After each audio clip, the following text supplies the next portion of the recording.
La première vérité, c'est que, je voudrais encore ici le dire, pour ceux qui ne le savent pas, cette lutte, ce n'est pas une lutte de parti d'opposition contre un régime dictatorial. C'est un peuple entier qui est en train de se battre pour la liberté, pour la dignité. Et ça, je voudrais le rappeler à tous. Si quelqu'un, dans son institution, dans sa congrégation, décide de sortir un document, qu'il n'oublie pas que c'est un peuple togolais qui est en train de lutter pour sa dignité et que ce ne sont pas des partis d'opposition seuls qui sont face à un pouvoir. Ça, c'est la première vérité que je voudrais rétablir. Qui a des oreilles pour entendre, entendre. La deuxième vérité, c'est que lorsqu'on appelle à l'engagement, lorsqu'on appelle à la résistance, cette résistance ou cet engagement ne concerne pas seulement les leaders politiques. Ça nous concerne, nous tous qui sommes citoyens. Et chacun à son niveau doit participer à cette résistance. Chacun à son niveau doit participer à cet engagement. Qu'est-ce que je veux dire par là? Les hommes politiques, les femmes politiques feront de leur mieux en pensant aux intérêts de leur parti, ce qui est légitime. Nous, citoyens, quand nous allons dans un bureau de vote, quand nous sommes représentants d'un parti politique d'opposition et qu'on se permet de falsifier des procès-verbaux parce qu'on nous a offert une moto, parce qu'on nous a offert de l'argent, nous trahissons le peuple. Quand nous prenons de l'argent, on nous donne 5 000 francs, on nous donne 10 000 francs pour trahir le peuple. N'oubliez pas que c'est l'argent du peuple qu'on vous donne. Et vous trahissez ce peuple pendant au moins 5 années, la durée de la mandature. C'est quelque chose d'inadmissible. Et je voudrais enfin finir avec cette histoire de résistance et d'engagement en disant que lorsqu'on s'engage aux côtés d'un peuple en souffrance, on s'engage jusqu'au bout. Lorsqu'on décide de faire de l'observation électorale et qu'un ministre vous envoie à 2 jours de l'élection un document vous disant « Vous ne pouvez pas faire l'observation électorale parce que vos finances sont d'origine douteuse et que vous ne résistez pas », c'est une faute grave à l'endroit du peuple togolais. Et qui a des oreilles pour entendre, entendre, je le répète également. C'était ma deuxième vérité. Ma troisième vérité, c'est celle-ci. Nous avons tous commis des erreurs. Lorsqu'on s'est engagé dans le dialogue, moi je me souviens, certains m'ont dit, comment vous pouvez faire encore confiance à cette CEDEAO? En 2005, elle vous a trahi.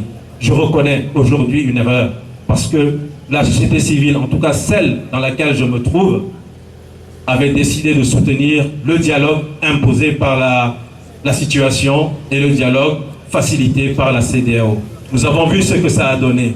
Ces gens nous ont trahis. Il faut dire les choses clairement. La CEDEAO nous a trahis. Ces fonctionnaires internationaux nous ont trahis. Et j'ai encore récemment appris que parmi ces fonctionnaires internationaux, il y en a qui se préparent pour déposer leur candidature dans leur pays, parce qu'ils ne sont pas togolais, déposer leur candidature dans leur pays pour les prochaines échéances électorales, avec le soutien de qui? De notre pouvoir à nous, de notre argent à nous. Je veux dire que au Somiabeka, Sopléo, Gamame, CEDEAO, Beto, Kolava, Wawe, de Akparekaji, Wano Akparekaji, Wan, Miako, Lini, Dumbeviwa, Watromi, Eo, Okumi, Owa, Sokano, et Kawayo, Tite, Fifibe, Yochan, Yavani, candidat, Léo, Betume, O Pléo, O Sami, CEDEAO, Sami, allez Kenyalia, Miakouin.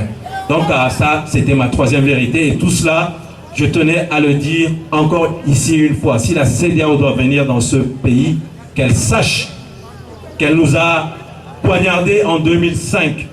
Elle nous a poignardés en 2017 et en 2018. Nous avons été premier Gaou, nous avons été deuxième Gaou. Nous ne serons plus troisième Gaou pour la CEDEAO. Ma dernière vérité, avant de prendre le micro, c'est que lorsque vous dirigez un pays et que manifestement, tout concourt à démontrer que c'est vous qui incendiez les marchés et que tout concourt à démontrer que votre jeunesse en a marre parce que vous les avez vus alignés devant le service des passeports. Je n'ai jamais vu ça. Cette jeunesse a envie de fuir le navire. Quand vous dirigez un pays, que ça se passe comme ça, vous devriez avoir honte et sortir par la petite porte. Et non pas venir ici déranger les gens pour dire que ce qui se passe aujourd'hui, ça a un trait avec le meeting que le Front citoyen Togodougou organise ici. Nous ne sommes pas des terroristes, nous n'avons pas besoin de ça pour que les choses changent de ce pays. Nous allons faire changer les choses, je vous le promets.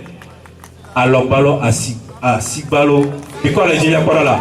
Il a des viols là. Vous avez fermé l'espace démocratique, les lois liberticides. Vous avez la justice pour vous, l'exécutif pour vous, le Parlement pour vous, le trésor public pour vous. Vous n'avez rien laissé aux autres. Et que certains commencent à prendre d'autres options, vous commencez à vous poser des questions, à dire que c'est la faute de la société civile. Qu'est-ce que nous avons fait? Est-ce que nous avons des armes, nous qui sommes ici? Quelqu'un est venu armé ici? Quelqu'un a un gourdin? Quelqu'un a une machette? Je voudrais dire à ceux qui disent certaines choses de faire bien attention, de tourner 7 fois la langue dans la bouche avant de s'exprimer. Écoutez, Gianni.